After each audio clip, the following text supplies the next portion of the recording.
JB Sports. Bienvenidos a Grandes en los Deportes, a todos ustedes acá en vivo y en directo desde el Dominican Fiesta, un evento de la Sociedad Americana para la Investigación del Béisbol en su capítulo América Latina.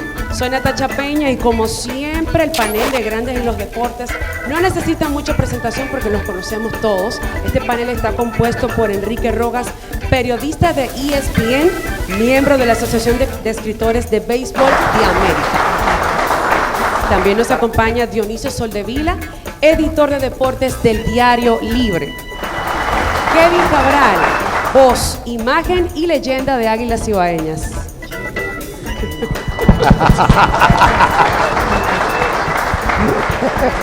Gracias. Vamos a continuar con Carlos José Lugo, scout en la República Dominicana de los Dodgers de Los Ángeles.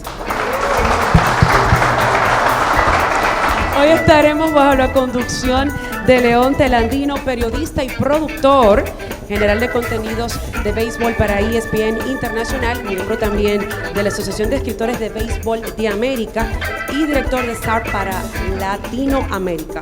Maracucho, no venezolano, medio cibaeño, yo creo que él me explique esa parte. Bueno, obviamente nos une primero el béisbol, nos une lazos de amistad, lazos de familia, lazos de hermandad, y nos une que somos la provincia dura de nuestros países. El Zulia es la provincia poderosa de Venezuela y la provincia poderosa de la República Dominicana es el Cibao. Ok, perfecto. ¿Algún problema voy con contigo, eso? voy contigo. Sin arrogancia. Así mismo, sean todos bienvenidos de manera formal. Y antes de empezar, yo quiero hablar con el medio cibaeño, le quiero hacer una pregunta. Voy a arrancar yo porque las mujeres mandamos. ¿Quién dice lo contrario aquí? Nadie, Okay. nadie. Ok. Y le voy a preguntar a León una pregunta, valga la redundancia, que se habla mucho entre dominicanos y venezolanos y que abunda mucho en las redes sociales. ¿Quién es el país que manda en pelota? Bueno, no hay que investigar mucho. Ajá. Para saber que el país que manda en la pelota es la República Dominicana, sin duda alguna. Estamos claros, ¿no? Quien diga lo contrario realmente no está en lo que es, pero realmente esto es una tierra fértil para el deporte, fértil para el béisbol, es una tierra de grandes conocedores del juego, donde el béisbol como deporte ha conseguido un lugar quizás mucho más fértil en cuanto a tamaño y espacio y tiempo que hasta en los propios Estados Unidos. Entonces, todos los dominicanos deben sentirse orgullosos por la manera como el deporte se ha enlazado en la cultura de este país y eso es algo muy bonito que los une a todos, los tienen en común, obviamente es un punto en común entre todos los dominicanos.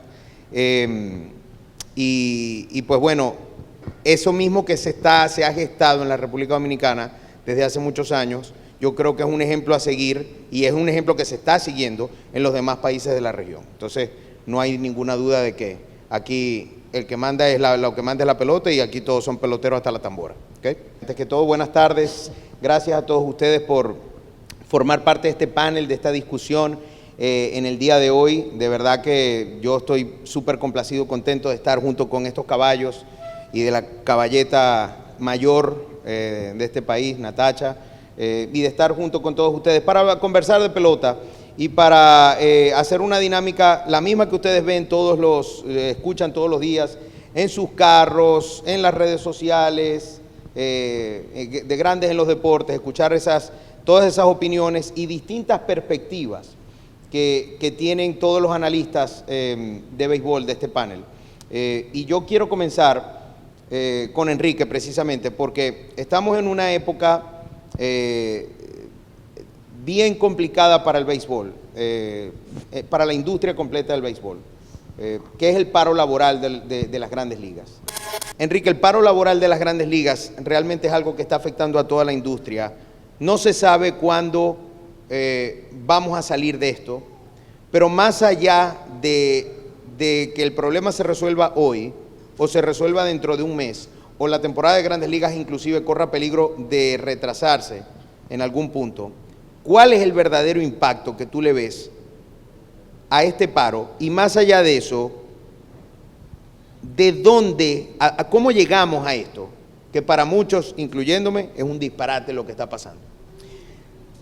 Los conflictos entre patronos y obreros históricamente han existido desde que el hombre sintió que el feudalismo no era la manera correcta de convivir en una sociedad.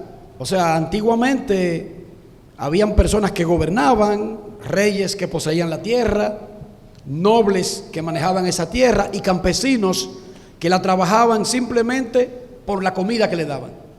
Entonces, desde que comenzaron los conflictos laborales para el campesino, el obrero, obtener una paga por su trabajo, ha sido lo mismo, ha sido luchar para conseguir reivindicaciones. No importa si estamos hablando de campesinos que solamente reciben la comida o que son tratados como esclavos, a veces sin ni siquiera recibir una paga, o son peloteros cuyo salario promedio son 4 millones de dólares.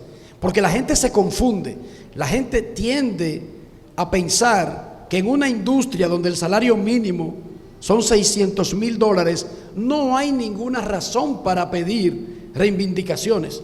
Y es un error porque el ser humano reclama de acuerdo al movimiento general de la economía a su alrededor. Y la industria del béisbol o del cine o de la música son industrias ricas.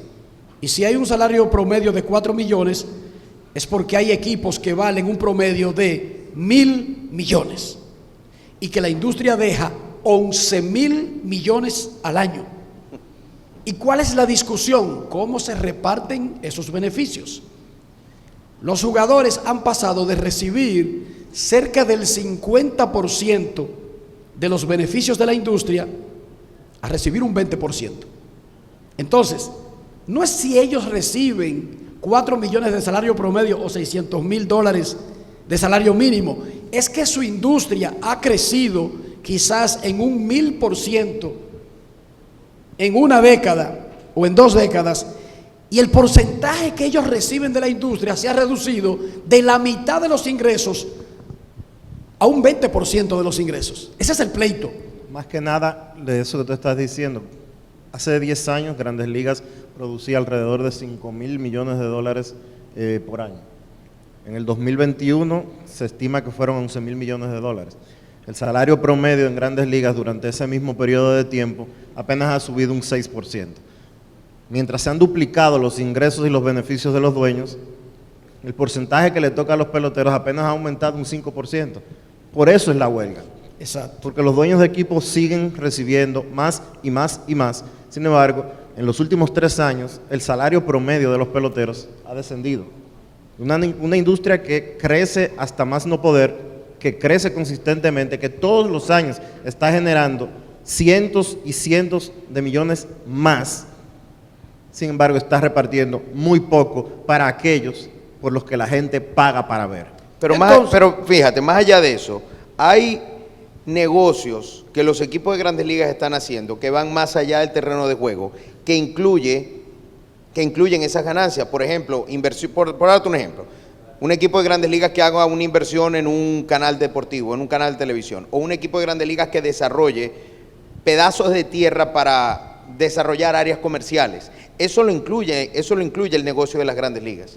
Entonces, ahí los peloteros son negocios que van fuera del terreno, donde los peloteros no se supone que tienen ninguna participación, porque ellos nada más pertenecen a una parte del negocio, que es el terreno de juego, Carlos. Es un tema de no solamente la ganancia operativa que tienen los dueños, sino la ganancia de capital, que es en donde ahí es una parte que no se habla tanto, y es la tremenda evaluación que han tenido las franquicias a lo largo de la última década. Y ese es un tema que quizás no está incluido o no sé cómo estará en las negociaciones, pero es una realidad. Mucha gente no entiende, Carlos, antes de pasarle la palabra a Kevin, un equipo que se llame Piratas de Pittsburgh o Padres de San Diego, que no es de los de grandes mercados como los Ángeles Dodgers, como los Yankees, como los Cubs, a veces no necesariamente el mayor dinero que gana es un cash de caja anual, sino que el dueño de los Piratas y de los Padres, y voy a poner el caso de los Padres, es más, voy a poner el caso de los Marlins. Jeffrey Loria te compra el equipo en 120 millones de dólares. Y lo vendió en 1000. Y él dice anualmente, no gané tanto.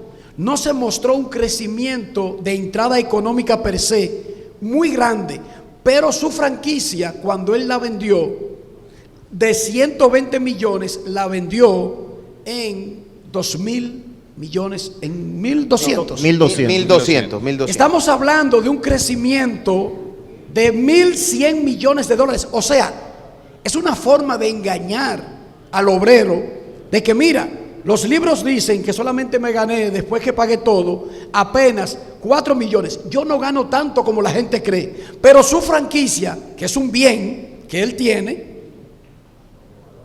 se elevó de 120 millones a 1.200 millones. O sea, 1000%. Las ganancias se fueron acumulando y él decidió un día cobrar la junta sin repartir con los peloteros. Entonces, según Forbes, el promedio de una franquicia son 1.000 millones. No hay ninguna franquicia de Grandes Ligas que cueste 1.000 millones. Y los Yankees de Nueva York, si lo pusieran en venta, cuestan 5.000 millones. Ese es un número que uno lo dice cómodo, fácil. Oigan bien, yo no estoy hablando de 5 millones, ni de 500 millones. Oye, pero ya va, pero entonces eso quiere decir que en base a eso, y ahora te lo voy a llevar al plano que cuando tú arrancaste, es decir, que si yo tengo una venta de empanadas acá en República Dominicana y mi negocio va creciendo, porque le voy haciendo, le hice 10 pisos, que yo lo rento para una peluquería, una barbería, una cosa tal arriba,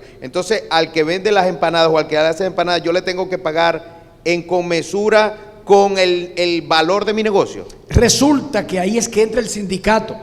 Los negocios que tienen uniones, sindicatos, establecen qué porcentaje de la industria se reparte. En el caso tuyo, tú no tienes que darle explicaciones a un empleado, porque tus empleados no son unionados, no están sindicalizados. Correcto.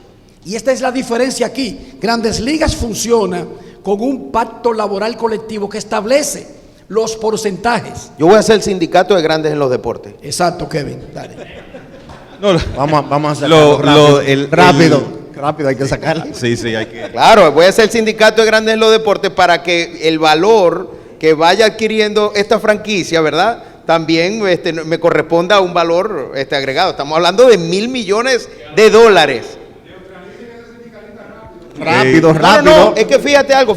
Yo creo, y le soy honesto, yo estoy más a favor de los dueños en este sentido, porque yo pienso que el patrono, en este caso, es el capitalista, es el que está poniendo más dinero, es el que está invirtiendo.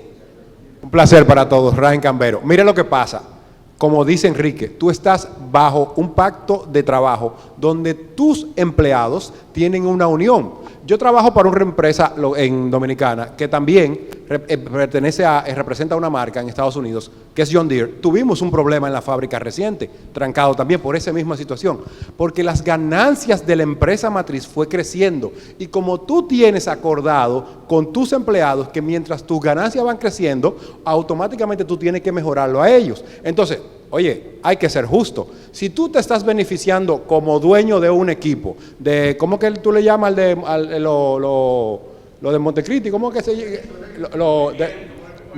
el equipo de Montecristi que tú has montado, Enrique? Los sombreritos de Baní. Los sombreritos de Baní todos los años suben de precio, suben de beneficio, automáticamente, óyeme, a los peloteros tú tienes que mejorarle, porque no es, como dice Enrique, no es que tú estás dejando de ganar, tú estás aumentando tus ganancias. Mantén a tu materia prima, que es quien te genera ese beneficio, manténla contenta. Claro, no te abras, no le des todo, pero llévalo al punto. Gracias. No, los peloteros no están contentos. Por lo que dicen los muchachos, o sea, tenemos un proceso donde por 4 años consecutivos el salario promedio anual de los jugadores ha bajado. Y tenemos que entender que tú tienes en Grandes Ligas superestrellas que no han dejado de ganar dinero, siempre lo van a hacer, pero la clase media y baja, hablando de salarios, está sufriendo.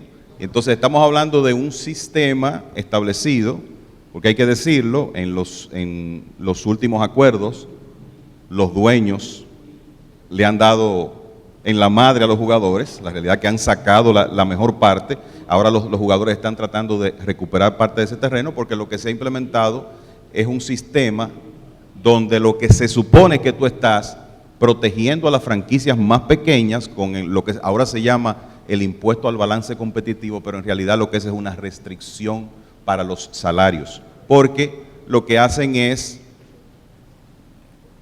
penalizar a los equipos de mercado grande que quieren hacer una inversión mayor. Entonces, esa restricción, que los jugadores lo ven como una especie de tope, es, yo creo que la figura central de las diferencias que hay en este momento, porque los jugadores están buscando que eso no se va a eliminar, pero que se mejore. Y hay una diferencia muy marcada entre lo que los dueños quieren que sea el nuevo techo y lo que los jugadores andan buscando. Esto es un asunto histórico que se viene arrastrando hasta de 50 años hacia atrás. Lo que uno ha observado a lo largo de los años es el desarrollo, la madurez, el nacimiento, crecimiento, desarrollo de un sistema que es el sistema de la agencia libre, que fue un sistema que surgió a mediados de los años 70.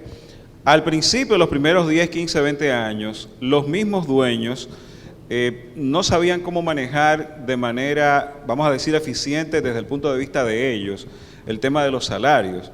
Yo leí hace muchos años, que lo escribió Bill James, hace 20, 25 años, donde él decía que el problema de Grandes Ligas en términos salariales es que los dueños no se habían dado cuenta de que el talento en Grandes Ligas no está distribuido de manera normal, es una pirámide. Entonces, lo que ocurría es que había una especie de distorsión en los primeros 15, 20 años de la agencia libre, en donde esa clase media, que es la más afectada ahora, recibía salarios no necesariamente proporcionales al desempeño que tenía en el terreno. Simplemente el mejor jugador de Grandes Ligas tenía un salario de $5 millones, el élite de la élite, un jugador 80 por un grupo 8, como decimos los scouts, pero el jugador que estaba un par de escalones más hacia abajo, la diferencia en términos proporcionales no era tan grande, y tú tenías a Barry Bonds ganando 5 millones, pero tenías un jugador intermedio que por un tema casi inflacionario le estabas dando 3. Entonces eso no era eficiente. Las analíticas han tenido mucho que ver en la forma en que los dueños, los gerentes, han hecho esa especie de ajuste. Desafortunadamente para los jugadores y para esa clase media y esa clase baja, todos esos beneficios que ellos estuvieron percibiendo durante un periodo de 15, 20 años en la agencia libre ya no están ahí. Ya no están esos salarios, esos contratos multianuales de 4, 5, 6 años para jugadores, no vamos a decir que mediocres, pero jugadores talento intermedio, talento averaje, talento un poquito por encima de averaje. ¿Y quiénes están recibiendo? Las élites siguen recibiendo, como decía Kevin hace un momento, los contratos de 400 millones y los contratos de 10, 12, 13 años. Pero la gente del medio no. Ustedes tienen en un equipo de Grandes Ligas a muchachos que le paga el salario mínimo, 600,000, y que por ganar en esa escala ya el 40% se queda con el impuesto sobre la renta, pero ellos tienen que vivir como Grandes Ligas. Oigan esto, oigan qué cosa más injusta. Un pelotero de salario mínimo tiene que darle al club lo mismo que le da el pelotero que gana $40 millones al año, porque eso es estandarizado. Un pelotero que gana $40 millones al año recibe de per diem o dieta, cuando están en la ruta, la misma cantidad que un pelotero de salario mínimo. Fíjense, es tan tal el asunto, tan desigual, que un pelotero que gana 20 millones, 15 millones, moralmente está obligado al muchacho que suben a llevarlo a una tienda y comprarle ropa. Eso no debería estar pasando en el 2022.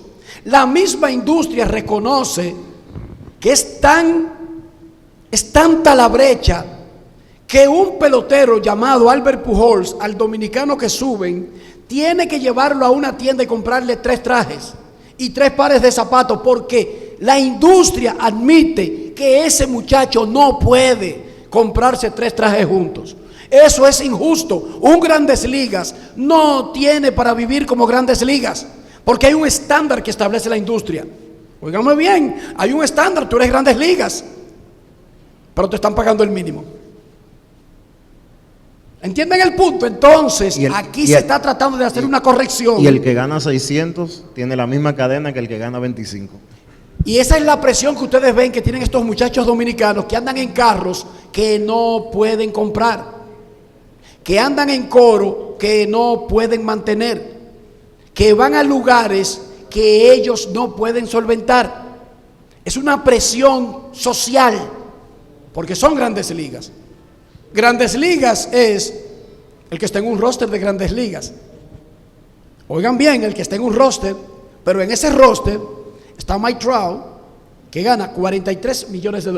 Y está el muchachito que acaban de subir de Montecristi, que gana una proporción del salario mínimo, Kevin. No los 600,000 garantizados.